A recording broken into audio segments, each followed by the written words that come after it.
What is up, everybody? Welcome to the 5th episode of the Panthers Nation Network. I'm trying to sound excited and, happy in my voice, but it is taking all of my strength to do so. If you can see it in my eyes, I'm dead inside. But I'm here with my father, Jeff Taylor. It's the first time we're getting to do the podcast together, thanks to Thanksgiving. So that's always fun. Happy Thanksgiving, everybody. Yeah, happy Thanksgiving to everybody. It was horrible football to watch on Thanksgiving, but it's still football, so I'm not gonna. I mean, when you have the Lions and Cowboys need to not be the teams anymore. The Cowboys, I understand. The Lions don't need to. I mean, to me, in my mind, we need neither one of them need to play. Yeah. Like the Cowboys make sense in terms of as America's team at one point. I don't know where Detroit came in. I understand it was one of the original teams, but I just don't know. Like the Packers or the Bears would make more sense from that division than than they would. And it was just weird to see. I mean, I was bored watching. I mean, to be fair, there hasn't been really good Thanksgiving games since 2015. I'd say that hasn't really been a good in my mind. And the schedule makers need to put us on Thanksgiving every year because that's the only time apparently we make the Super Bowl is when we're on Thanksgiving. But I don't know about y'all. I mean, Thanksgiving, it was weird this year. It was definitely it's the one holiday I got off for work because the day of for Thanksgiving is better than the day of for Christmas for me. We're all old now, none of my brothers are little, so Christmas doesn't have that kind of same magic. So Thanksgiving definitely in my mind is a lot more fun the day of. Yeah, look, Thanksgiving football wouldn't have been bad had we gotten the Ravens and Steelers game. Yeah, that would have saved it. That would have saved it. I mean, it was nice seeing Deshaun Watson look good again. That was fun, I guess. Him and JJ just need to get it. I mean, I don't like JJ Watt. I don't entirely love Deshaun, but they need to get out of Houston. Well, you don't like JJ. You don't like JJ Watt, but no, because for the specific reason. A few months ago. What? You loved Drew Brees a few months ago, but you hate JJ Watt. Okay, hold up. I never loved Drew Brees. I respected him until I was instructed and informed that I don't need to respect him. Now I don't respect him at all, and I'm okay with whatever happens to him right now. No, I did not like JJ Watt because he took away all Kuechly should have been defensive player of the year every year in my mind. He should have been there every year, but because JJ Watt was doing what he did. But my biggest argument was always that to be a defensive player of the year or to be that defensive MVP, your team needs to be successful. He was doing a bunch for the Texans, but the Texans were doing crap. They would it did not matter how good he was. He had 20 sacks one season.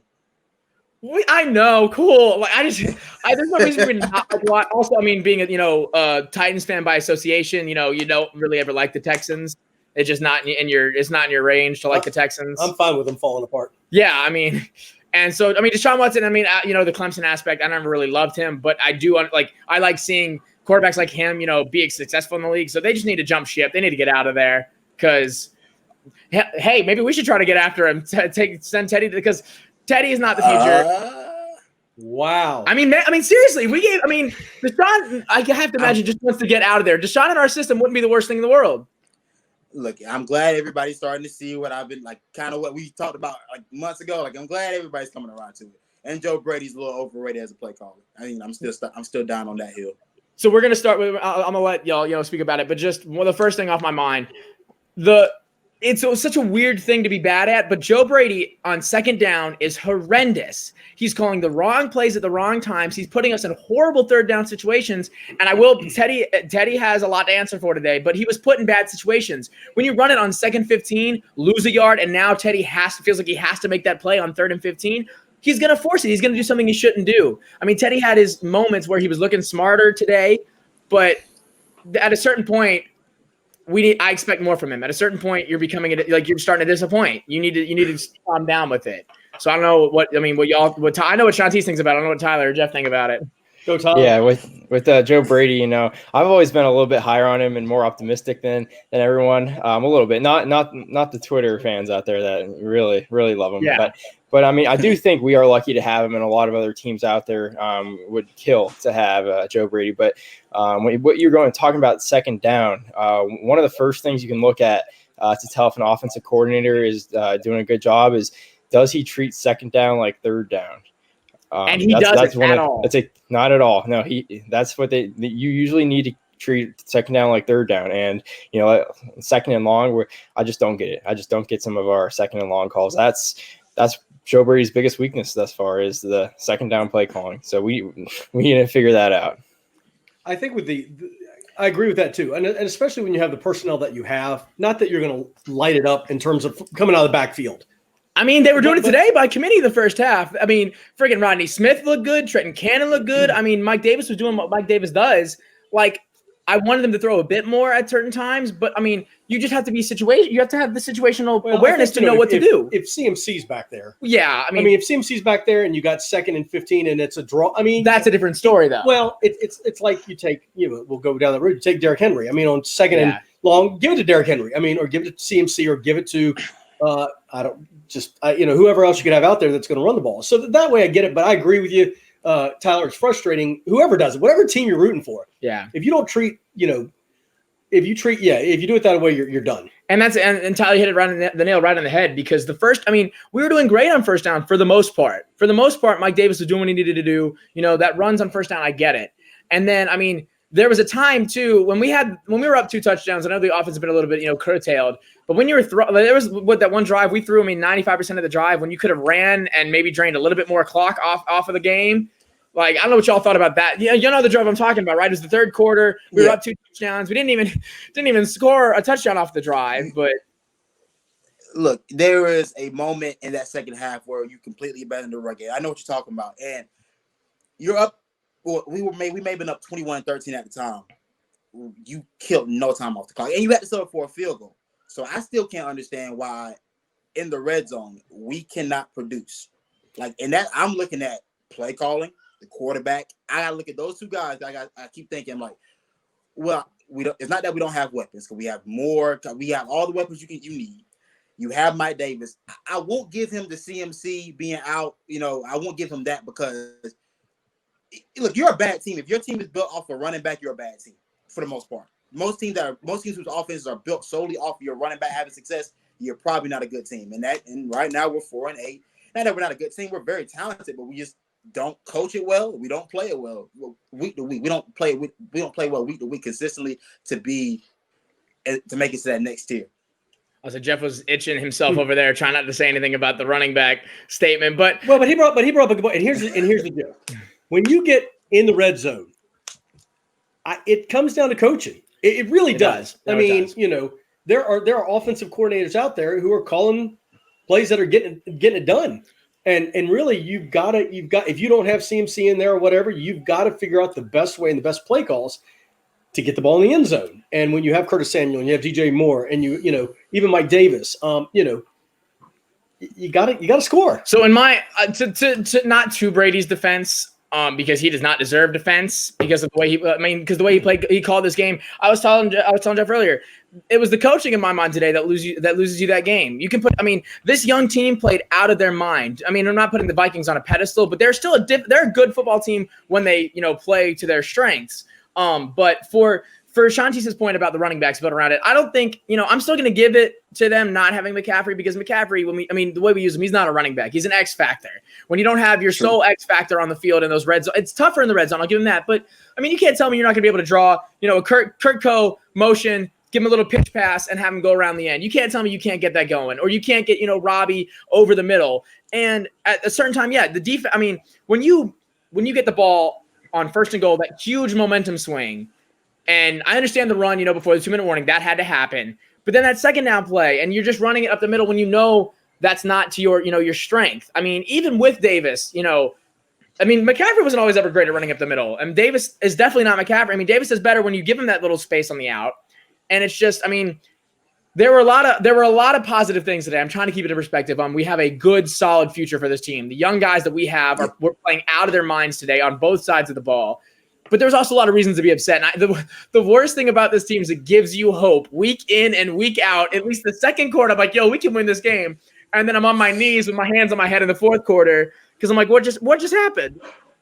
Hey, look, and crazy enough, we solved the third quarter problem. Back-to-back weeks, we've scored in the third quarter. That's what we all thought that was going to be the issue. You get 2 back-to-back defensive touchdowns in the third quarter, and you can't finish it. You got one drive from my offense. All I need is one drop. Finish it off. And then, I say, Tyler, talk about that stat because they brought it up a bunch. What was it, second or third? They gave up second or third most points in the NFL at home. I think, this season. It was 33 points a game at home, and we score one offensive touchdown. We scored one offensive touchdown. Like, that was the biggest thing in my. It felt like the team back in the day, you know, where the defense was having to bail out the offense every play, every drive, and then the offense wasn't getting it done. I mean, and to a certain point, because I'm not putting that last drive on the defense, on the players. I'm putting that last drive on Phil Snow. I mean, so I don't know your thoughts on just, you know, the lack of scoring touchdowns. First off, we can get back to the defense in a second, but just the lack of touchdowns. Yeah, I mean, offensively, you know, play calling wasn't the best today, and then we just weren't crisp either. You know, Robbie had a couple drops, and just, you know, really the play calling. We even had some offensive linemen back today. Russell Okung was back at left tackle, so that, on paper should have helped. Yeah, should have helped. But another factor I think that, you know, really contributed to the game in general is the overall flow of the game from the first quarter to the end was just bad. You know, the first quarter flew by with a lot of running. It went by real quick. And then even for Minnesota, it was just slow in the first half. And then obviously we start with those 2 touchdowns, and then all of a sudden we lose a bunch of urgency that we need. We were complacent in the second half, and that's how we really fell behind. And I think that's what really killed it for us. But Shanti, I mean, we saw it a bit today, and it was nice to watch because Robbie, you know, was able to get some more involvement in the game, and DJ was. And I think what had happened is that, you know, Robbie obviously hadn't had a touchdown since the first game. That was an issue. That's a huge issue when you got a guy like Robbie. And I think what had happened is that, you know, he established a connection with Robbie early, so guys started guarding Robbie. Then DJ started to thrive, so now he's starting to guard DJ. Now, after the last couple of games, it seemed like everyone was getting guarded, and, you know, we don't have a tight end to look at, and Kurtko's not being run out. Like, the wide receiver room, it's weird now, but at least it was showing some signs of life today. Yeah, I will say, like, before the end of that game, I was really thinking about how well that Viking secondary played against our receivers. Because up until that point, I hadn't really seen a secondary that just completely took us out the game that wasn't based off of them just blitzing our quarterback and just creating pressure all day. Today was a day where the offensive line, again, is it ever great? Nah, but it was solid enough to where, you know, Teddy had time and guys just weren't open. And unless they schemed it up the right way, like I look at the touchdown Robbie had, that was a scheme. That was a right play call at the perfect time. They send blitz up the middle. No linebackers are there at the second level. Robbie catches it, boom, touchdown. But aside from that, I mean, DJ Moore got clamped all day. When he had a couple plays here and there, but aside from that, he was on lockdown. Robbie, we have trouble with our best contested catch wide receiver is DJ Moore, and that's kind of the issue because he's one of our shorter receivers. So we still don't have a guy who you can just throw it up to and go get it. And they don't use Ian Thomas in any type of way that would warrant him even being effective. So, I mean, like I said, I got to give props to that Vikings defense on the back end because they did a phenomenal job. Yeah, and I got to give, and I mean, maybe it's because the line is the way it is. I mean, I can't really talk, and I hate it because I can't really talk about the line because the line, I mean, they, for the most part, did their job. Teddy was not, you know, getting thrown around as much as he was in you know, weeks past. They did their job to a point. As bad, you know, as good as that offensive line can do their job. But so I don't know if it's just that Ian is now being used as that, you know, perennial. I mean, he's using as basically a glorified, you know, extra lineman or not, because that's been my biggest issue with Brady is that we've seen he has talent. We've seen he can put up numbers and he has, you know, the ability to do so. They're just not letting him. They're just not putting him in this. They're not scheming him to do anything.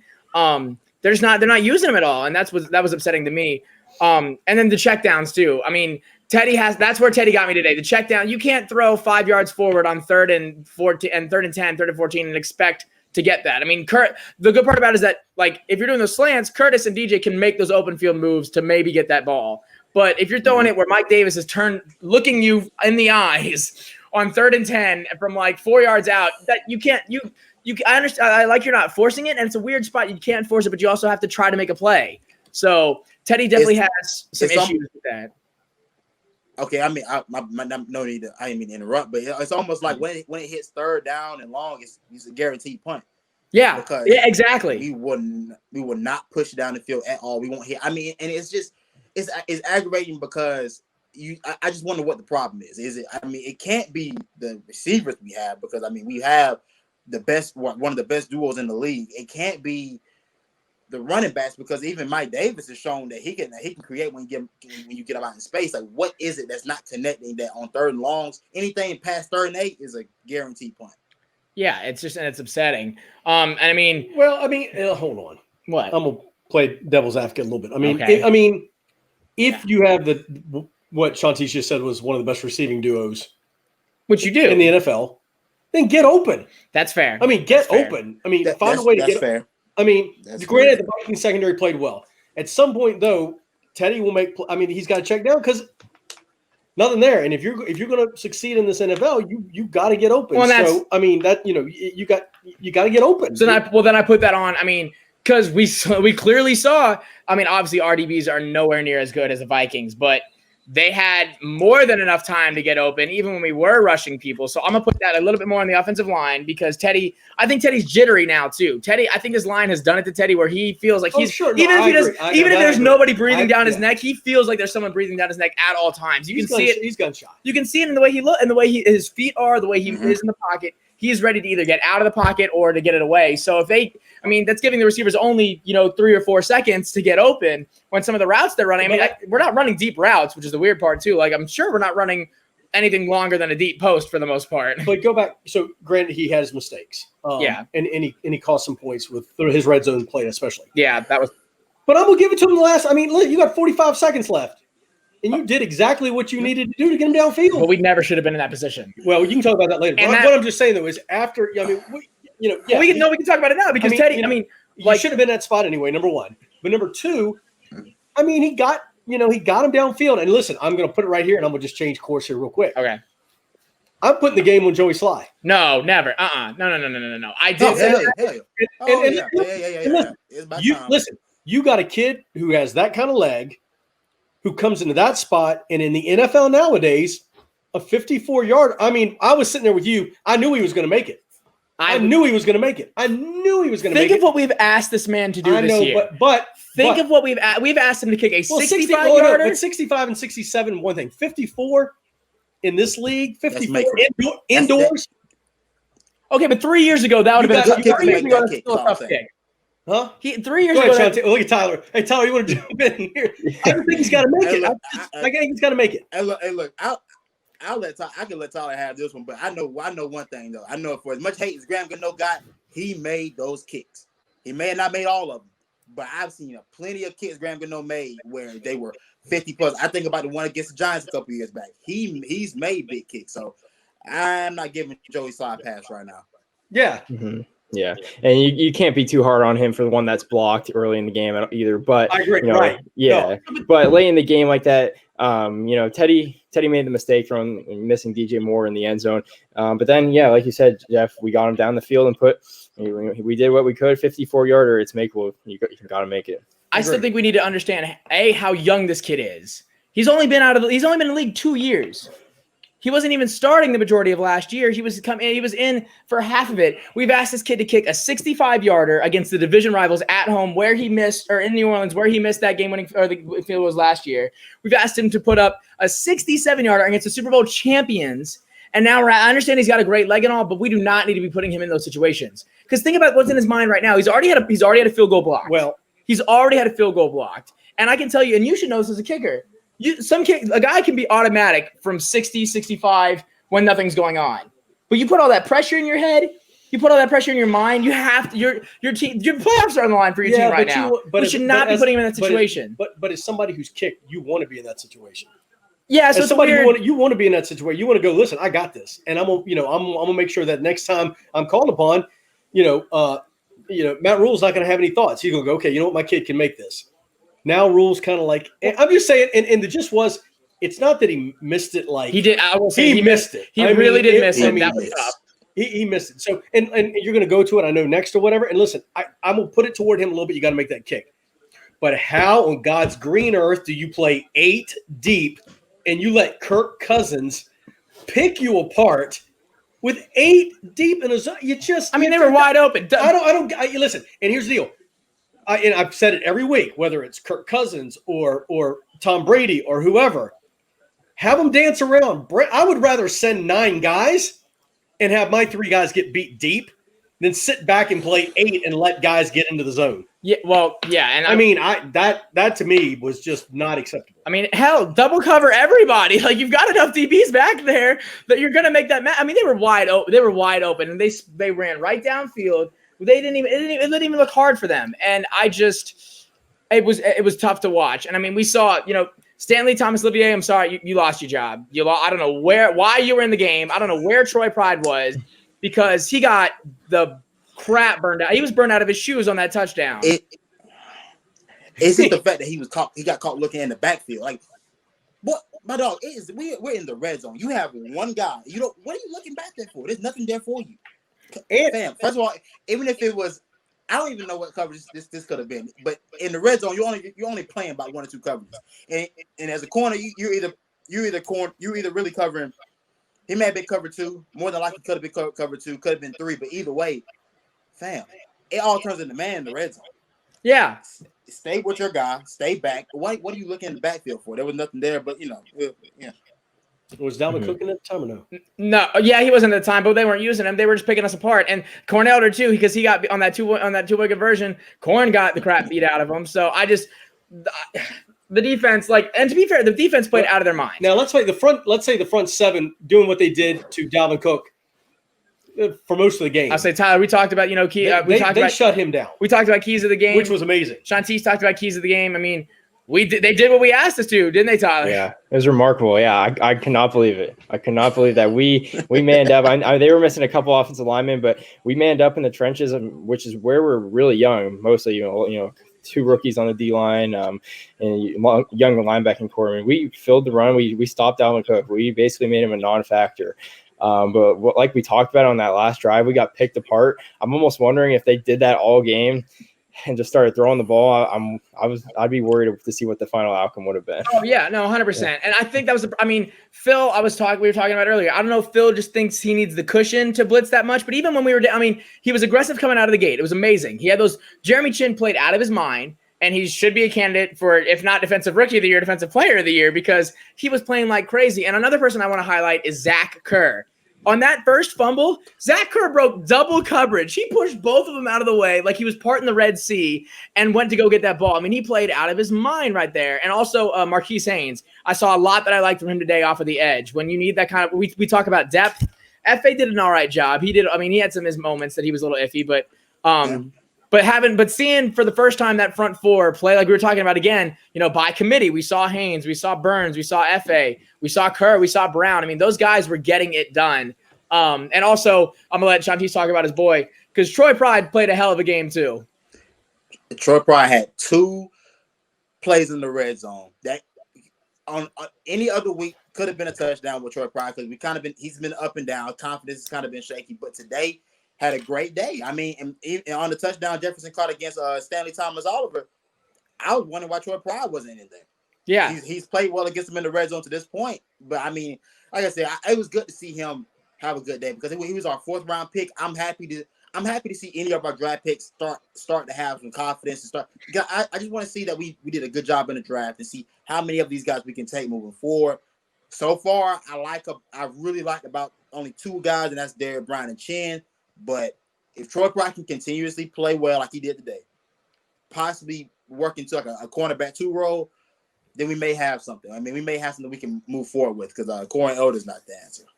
We ain't even gonna. That's like he must not be named now. I mean, my goodness. And then we can't pass on to much how much it meant stopping Dalvin Cook the way we did. And I'm happy he's healthy now. I mean, he wasn't a huge factor towards the end. I think his biggest rush was like 10 yards, maybe 15. But then also on the flip side of that, how upsetting is it that even with stopping Dalvin Cook, and without Adam Thielen in, we still lose this game?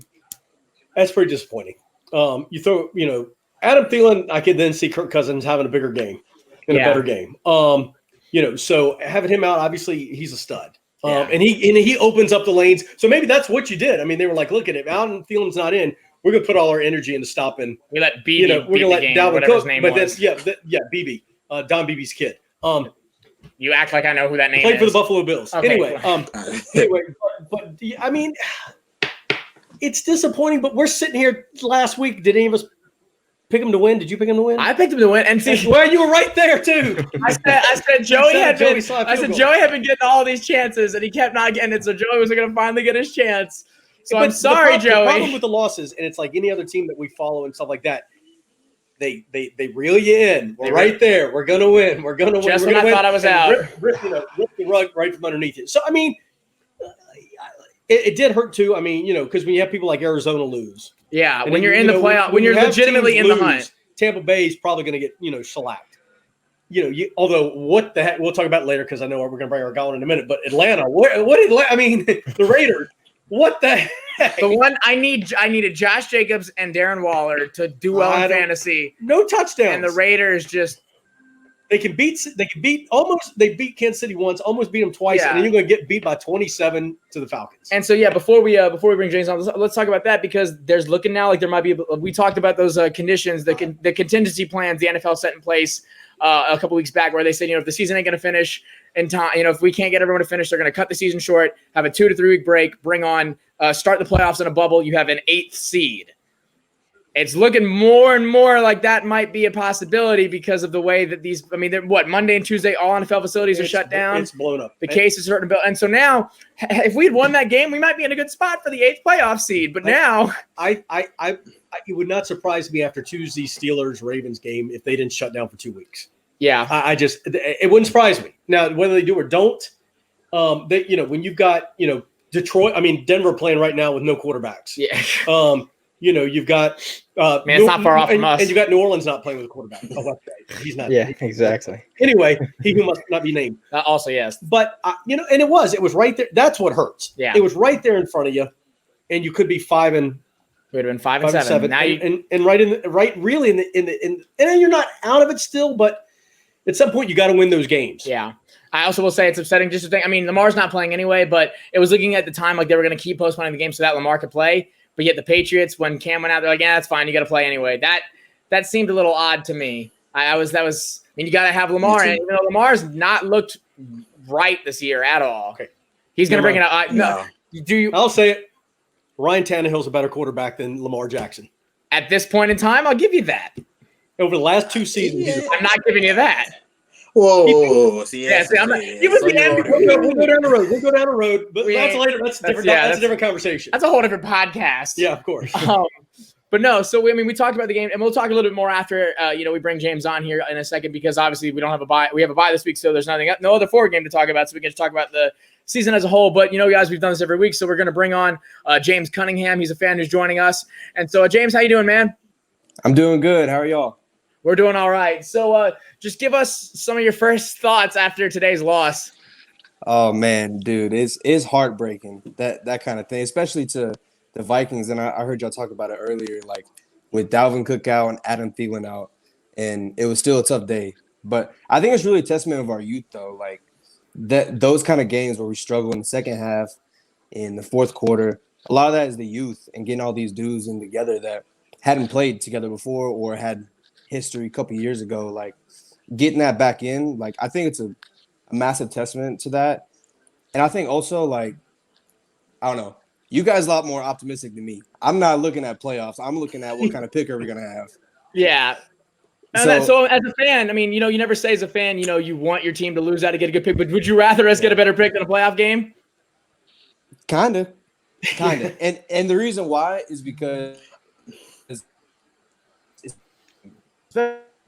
especially for an 8 seed, I think it would be good experiences again with a lot of like the younger guys, which wouldn't be such a bad thing. But how much does it help us at that point? I agree. Yeah, agree. And that's why I'm trying to not be like, we're just trying to be optimistic because hey, you never know. But also like, it's the one thing kind of keeping me sane during these losses is that's like this season really doesn't matter right now for us with McCaffrey out and the way it's going. So looking at the season as a whole, what is your outlook kind of going for the rest of the season? That's where I'm a lot more optimistic. Like, and with all these moves, dude. Like, I've loved everything that we've done, really. And I think that like there will be strikeouts, like in the draft. I heard Tiz talk about it earlier. How the main two to love are Jeremy Chin and Derek Brown, right? And the other guys, like if it strikes out, it strikes out. I think you get 2, maybe 3 guys out of a draft, and you had a pretty good draft, Yeah. So I think moving forward, if we can keep that momentum that we've had for this past offseason, I think we have something really solid to build off of. And I think another thing too, I don't know if I heard you guys talk about it, looking towards this upcoming offseason is what happens with Joe Brady. You know, I've seen a lot of people talk about, you know, maybe the Jets looking at them. Of course, it's nothing official right now, but like, you know, if the Jets look at them, if the Jaguars, if they end up firing Doug Marrone and they maybe want to take a look at him, what does Joe Brady do? Does he stay with us? Does he go? It all just depends. So what are you putting more? So, I mean, what have you liked more out of this season, the younger players or, you know, the younger coaches? What are your kind of thoughts on it? Because you've heard what we've said about it. We think the players should have a bit more, you know, have a bit more to bank off of than these coaches do right now. Right. Yeah. And I would agree with that. But I think also I've loved the change of pace of the season. I mean, it feels like almost a completely different franchise from the way that we play and the way that almost even like our social media team handles us. Like it feels like a completely different franchise, you know, and there's pros and cons with anything else. There's pros and cons to it. And I think, you know, we have this great offense and, you know, they have their issues, you know, can't score in the end zone. We got some good big plays and we got some great potential with a lot of the guys. But there's questions, you know, there's questions. And so really, I would say the change of pace, change of scheme, you know, I mean, you got to love the keep pounded mantra of us, but you know, I think adjusting to the times of what the passing league really looks like, we can still continue with the keep pounding. I think Mike Davis and CMC really personify that, but just adjusting to the times really. And then just lastly, I mean, if you've been listening, you know what we think about, you know, what we should use our future draft picks for. But so if you think, you know, we get a better draft pick, what are you using that on, at least in the first round? What are your thoughts? I think we have to look at offensive line first. You know, there we go.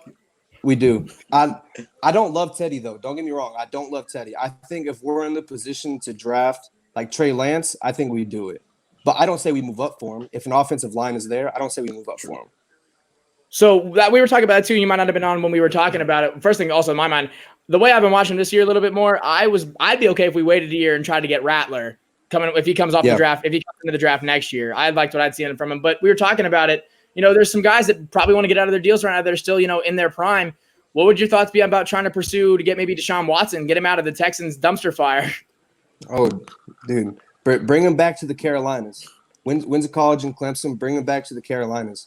I mean, I would love that. Of course, there's a lot of variables at play there, but I mean, again, like I was saying, like if we go with offensive line, I mean, there's a couple of guys that could really maybe want to move out of their current situation. So moving forward, if it's one of them or if it's one of the draft picks, I think that we'd be in a solid position. I mean, we have a great offense. You know, if you're a quarterback and you're coming into what our offense is looking like, you have a top 3 running back in the league when he's healthy, of course. And then you have, well, people would rank them differently, but of course, I would say a top 3 duo. I mean, you know, they're pretty nice like that. And then CMC, and then whatever we do at tight end, we're looking solid for the future. And so I think a quarterback, it'd be intriguing to want to maybe come here.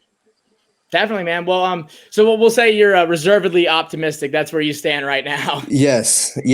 Reservedly optimistic. That's about as good as a Panthers fan can be, really. But James, thank you so much for coming on, man. We hope we enjoyed having you on. We hope you enjoyed being on, and thank you for listening, man. Absolutely. Thanks for having me, y'all. Have a great holiday.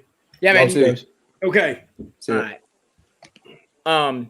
I mean, he kind of hit it on the nail around the head. I mean, there. that's the way most Panther fans probably feel right now. And I mean, we talked about it. Like, I talk about playoffs, but I mean, the playoffs, like playoff, like it ain't even near there. But so my buddy, my former roommate and Panthers fan, Clay Sellers, he brought this question up, and I haven't actually texted him back yet. I probably should do that.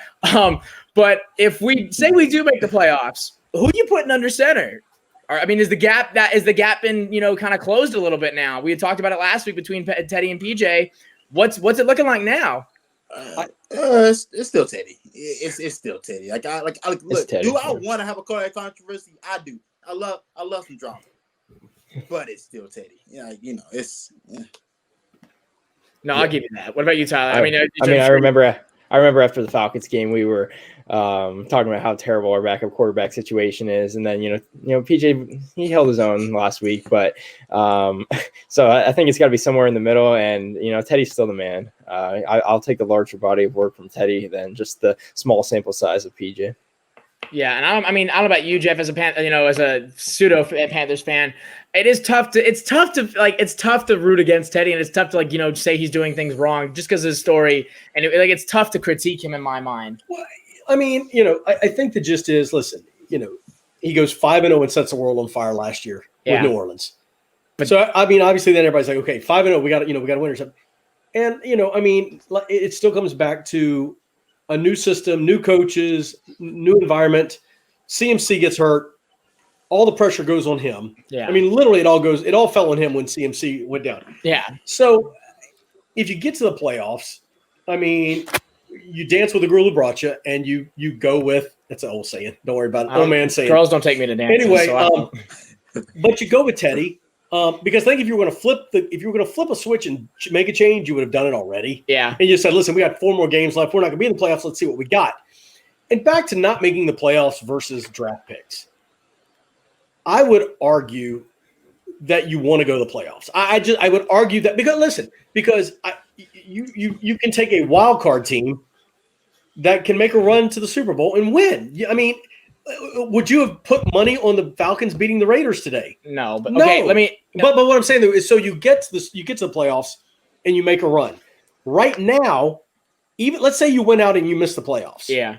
Okay, you're in that 18 to 20 pick again. Yeah. You're gonna be right there. So why not be 23rd, get in the playoffs, and have a little enthusiasm? Well, other than I guess morale boost for the fan, what does that playoff win get you if you don't win the Super Bowl? That's what the goal is. Like, as a Titans fan, what did you gain from, obviously you gained a lot, that was huge for your team, but in reality, how much did you gain from getting to the AFC Championship? Well, not a lot to the national media. Well, no, but you're never going to get that. So as a fan, listen, it gave me, I went into this season with more hope than I ever had. Okay. As a Titans fan, I went into this season going, okay, if we don't win the division and get back to the AFC Championship, I'm not, but there's a difference between, take the Titans. They were 9-7. They were the last team to get in. They were 9-7, and they destroyed those two teams. But the gist is, this is not the Titans. No. But the point becomes, as a fan, listen, every week is a better week when your team wins. Yeah, when we say that, we get to get into the playoffs and give these young guys a taste of it. Yeah, that's fair. That's a lot. Shanti, I'll set this up for you because I think you're thinking kind of the same way I am. Correct me if I'm wrong, but the last wild card team to make the Super Bowl, not even win it, but just to make the Super Bowl, I believe was the Giants back when they beat the Patriots. And I'm not sure if that's correct or not. I don't know where the 49ers were when they made it. I'll have to do some research on that. I think you're right. I think that may have been listening community. Don't hold me to this. What I'm going to say is they beat an undefeated team. But think of the NFL and that at that time period as to what the NFL is now. It's kind of two different leagues, isn't it? A little bit, Shanti's, to where that that type of success might not be as attainable, if that makes sense. Where a wild card team can kind of make that push. Titans are the closest wild card team to make the Super Bowl, I think, in the last 5 to 6 years. So you don't think any team in the NFL right now can beat another team on any given Sunday, except for the Jets? Except for the Jets. Yeah, I'll say this. I think the top seeds in each conference is a bigger gap between the top teams and the wild card teams. Like there's two different classes of teams when it comes to the NFL. The Buccaneers are weird because they're going to be a wild card team, but between them and the Saints, it's like when they play, it hasn't been close. And I look at Kansas City and whoever the last wild card team will be in the AFC, it's not really close. I don't look.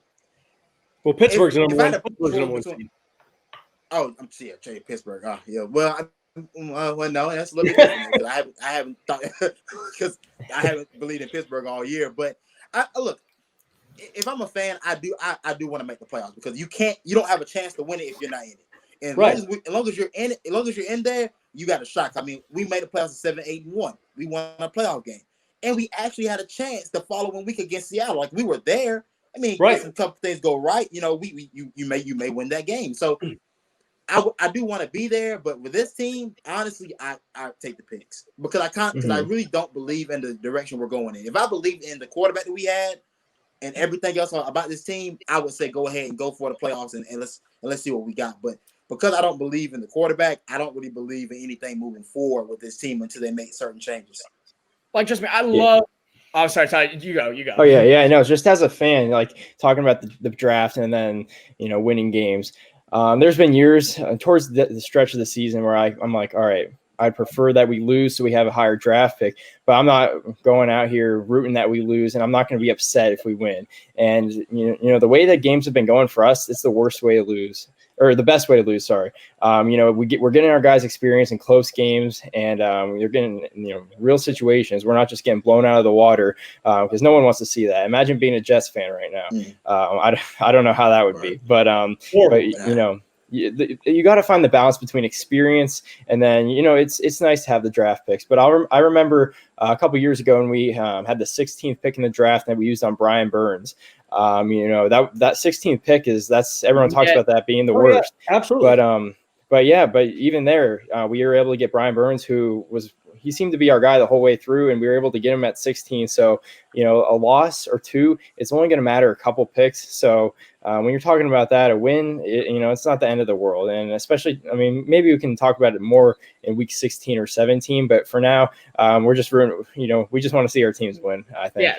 And so to speak, so apparently, I guess when the Giants went the second time, they weren't a wild card team. They actually, I guess, won a division. It was in 2010, the Green Bay Packers, and made the playoffs. Now, to be fair to Jeff's point, there's been only 10 teams to make it from the wild card. 6 of those teams have won the Super Bowl from the wild card spot. So, and also why he mentioned that, I'm realizing now, is because in 1999, the Tennessee Titans were the wild card team almost won the Super Bowl by a yard. So you're in that 4 that didn't win it though. And so also to this pick, it's kind of like when we made the playoffs back, when we were, back when we I'm saying is when we played the Saints in the wild card round, that I love being, and that one I was like, okay, cool, we can make the playoffs. Like that might be like a good run, and we might have been able to make some splash after the fact. That one hurt a little bit more because we were losing to the Saints. But think about this too. I started to interrupt you. But think about this. There's going to be a team from the NFC East that's going to go to the playoffs. And they might be 5-11. Yeah. And you don't think they're fan? Now if it's Ron, cool. Are those fans excited? Are those fans glad they're going to playoffs? Yeah. Absolutely. Yeah, because you're winning the division. Right. Even though you're 5-11, you're going to get the experience, and obviously you're going to get a 20 whatever it is draft pick. Yeah. But you're for those people. I think they're just more laughing at everybody else that they can make the playoffs at that record. And hell, if it's Ron, cool. I don't care. If it's Ron, I hope they win and do a lot. And nobody gives them a shot probably. And they'll host a playoff game. So for the city, if it goes the same way, if it's normal, they'll host. Because that's with COVID. See, that's the funny part. If it's normal though, think about this. If it's normal though, that means Dallas, Washington, Philadelphia, and New York, one of those cities will get to host a playoff game and bring in money. And I can't say that because you won't have fans. Yeah, but you know what I'm getting at. So I will say, and then to the fan, so like I said, the fan of me put that out tomorrow. What? Put that poll out. Oh tomorrow. Yeah, no, definitely. Put that poll out tomorrow. That definitely. Would you rather make the playoffs or have a higher draft? We can put out as many polls as they want. Panther Twitter is never going to agree on any topic whatsoever. Oh, absolutely not. Panther Twitter will never. That's whoever you root for. Yeah, but at least the Titans have a little bit of some fan base have a little bit of security in their fans that still want to see Tannehill benched. Whatever. Look, so anyway, man, I ain't gonna lie. I can never justify losing though. I don't want to be okay with losing, and that's the one thing. That's why if we lose game like today, I'm pissed that we lost, but losing that type of way, at least we competed. We show, we can win some games. You're not the Jets. You're not the Jets. Not the Jets. I don't want our team to not compete at all.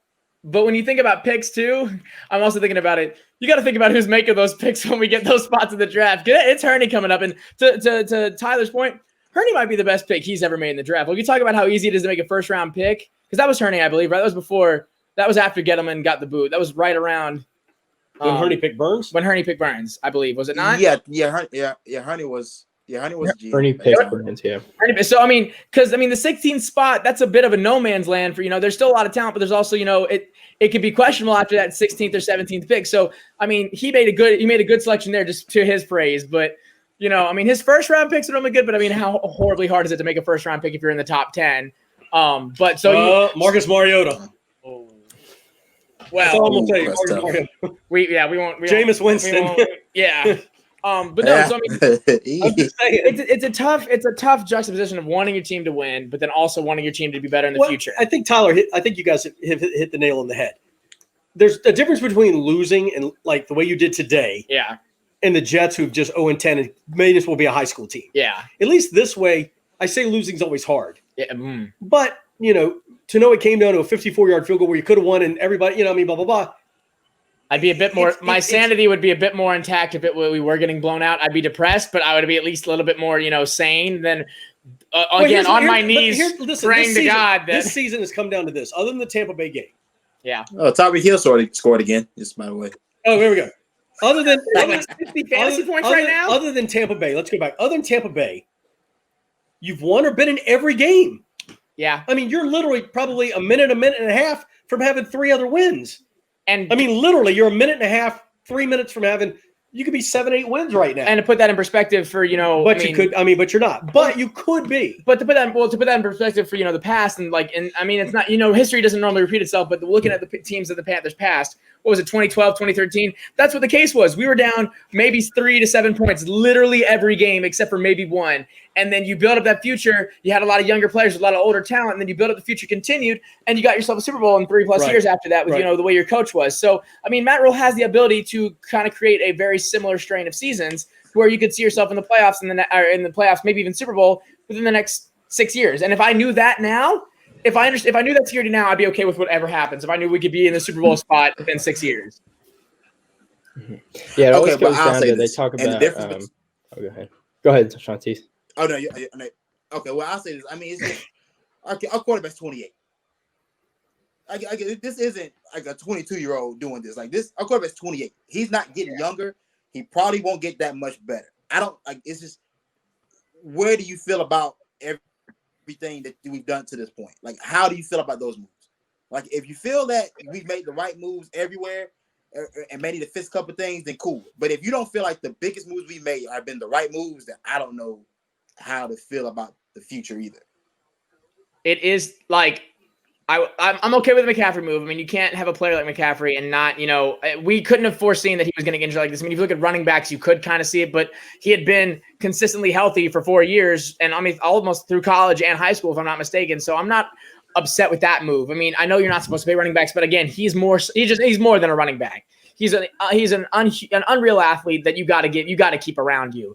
I would have liked for some of that money to maybe go to the best franchise player you've ever had, but that's neither here nor there. My issue with it is that you're not going to give Cam that money. You gave Teddy a lot of money for what I don't know if he's not. I mean, 3 years is a long time, and that money's a lot of money for someone who we're now talking about whether or not he's actually going to play next year. If we're already talking about drafting quarterbacks, so that move in my mind is a little iffy. For most of the part, everything else I've been okay with. Tyler, go. Yeah, just with the quarterback thing, it kind of goes back to the offseason. Like all these moves are like, are we going to tank the season kind of, but then we signed this, you know, multi-million quarterback. And I think it goes back to the point, we've probably talked about it at some point, how just Matt Rule is just a winner. He wants to win. And I think that's going to maybe hurt us in the long run or in the short term here with Teddy and how we're handling this quarterback situation, because I am afraid that we're going to be in that draft pick purgatory right in the middle, because Teddy's always going to put us there. And Listen, I said, what's the gap between Teddy and PJ? Yeah. And you guys kind of rail me saying it's probably – oh, no, hold on. Bear with me for a second. No. Now all of a sudden I'm hearing Teddy ain't the guy. And we paid him for 3 years. I agree with what Tyler said just then.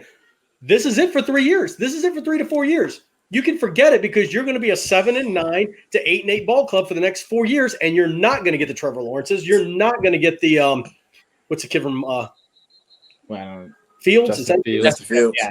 You know, you're not. I mean, you're in purgatory for the next 3 to 4 years. So if you're sitting here now saying Teddy ain't the guy, then play PJ or play Will Grier and see what you got, or this is your guy for the next 3 years.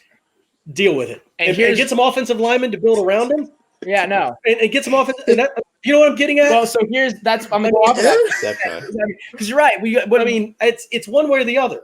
I think what we all forget about is this is not the Panthers organization under Jerry Richardson. Jerry Richardson was very complacent. He didn't like to change a lot of things. He didn't like to make a lot of improvements. The biggest free agency signing we ever had, the biggest free agency signing we ever had was Greg Olsen for the most part. Maybe there's a couple other people. What we've seen out of, our new owner, we have seen that he is willing to go out. I mean, look at the free agency we signed. Gerald McCoy. Joe McCoy, but Robbie Anderson. You've signed. I mean, you brought back Julius Peppers for a little bit. You've brought back Trey Boston. Now that you've put yourself in a position, you're going to be to where this offense and defense it'll win you 7-8 games every season. So now there's no room. You can't go down. You can't rely to go down in the draft pick to get better players. You now need to make those executive decisions. Say, go out and get me a Jamal Adams. Go out and get me a Taylor Lewan. Go out and get me an Andrew Whitworth. Go out and get me a George Kittle. Get me these guys that are going to do well. Use the money that we put aside. I know we gave a lot to McCaffrey, and we gave probably a little bit more than we needed to Teddy, but you've got almost 65% of your team on their rookie deals now. I mean, that's pretty much the reality of your team right now. So you have money to put in the bank. So you go out and get Taylor Lewan or an offensive lineman or something like that. Yes. You guys are still good then with Teddy for the next 3 years. Yeah, yes, because that's the position you put yourself in. I mean, or you go get Deshaun Watson and say, sorry, Teddy. Well, that's much that. I mean, would you rather go build your offensive line, or let's say, hey, we're going to go get Teddy Bridge. I mean, Deshaun Watson. I know what you say. Yeah. Because I mean, Deshaun Watson with our offensive line will do better than Teddy will do with this defensive line. Because Deshaun Watson's a more complete quarterback in the pocket and he's dealt with bad offensive lines for a while. The Texans have never had a legitimate offensive line, but they've also, and he doesn't have the weapons right now. No, he has no way. He's got no weapons. I mean, he's got Duke's a little bit, I guess. And I mean, you've got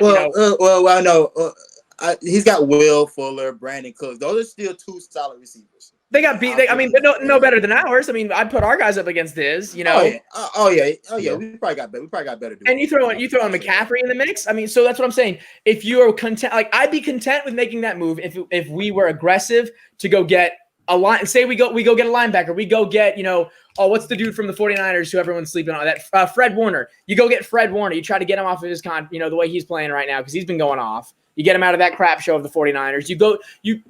I'm not going to say go get J.J. Watt. That's getting too crazy. We would never do something like that. But I'm saying you go sign. He's too old. We're not going to get into that. But I'm saying so you got to make those moves. You got to make those moves, and then I'll be okay with it. If you just sit here complacent and not do anything for 3 years. My pushback was the Teddy Bridgewater deal.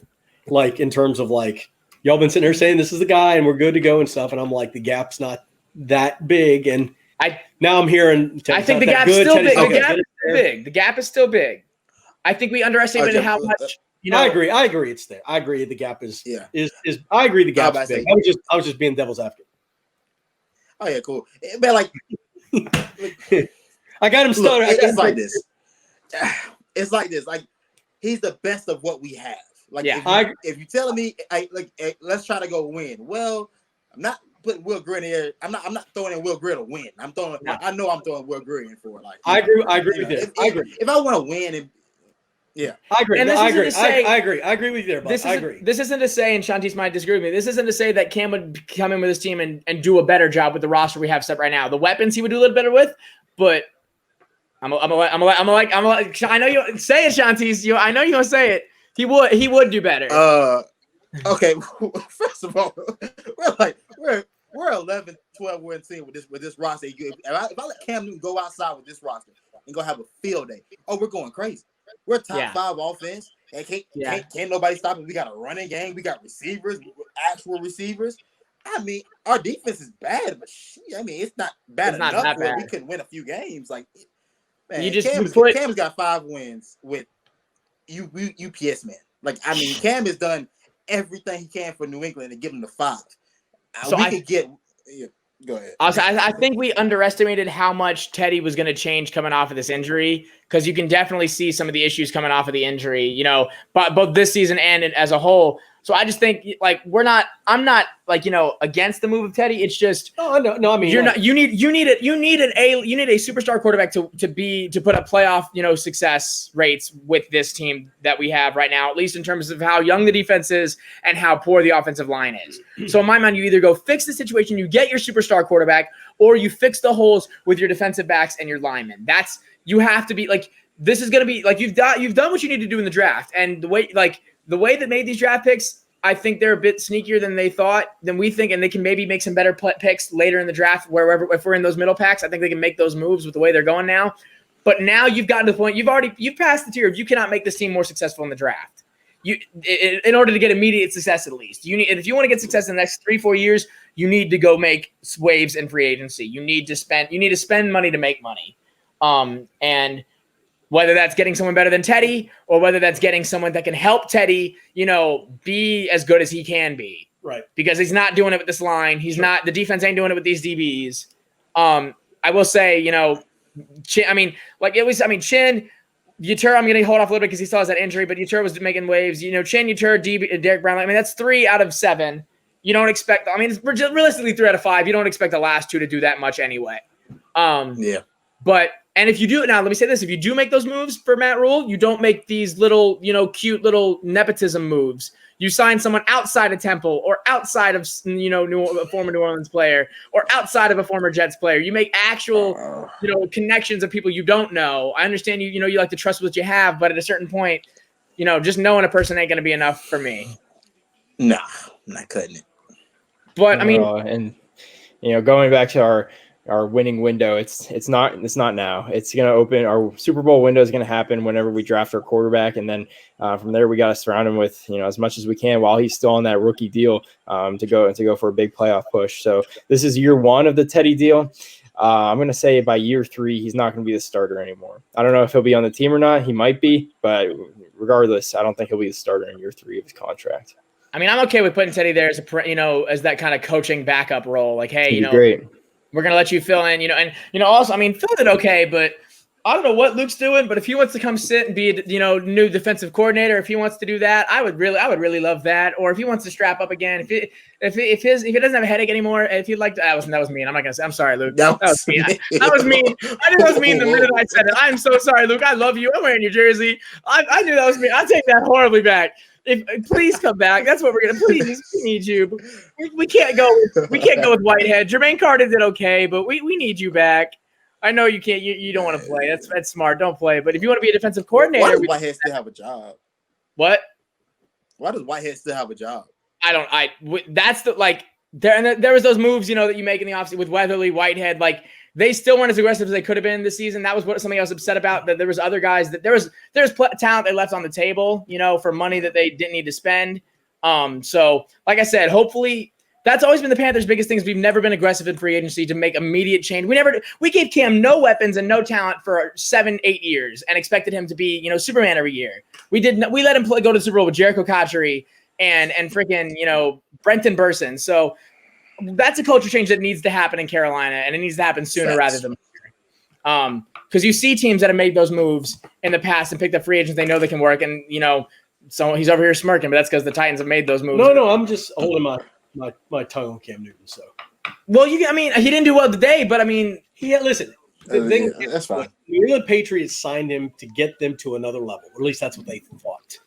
But they don't put any stuff around him. He is not good enough. He's not good enough to uplift that entire team. Because they're worse off than we were. Not good enough. That team's worse off than the Panthers were. When you go 8-15 for 50-some yards and 2 interceptions.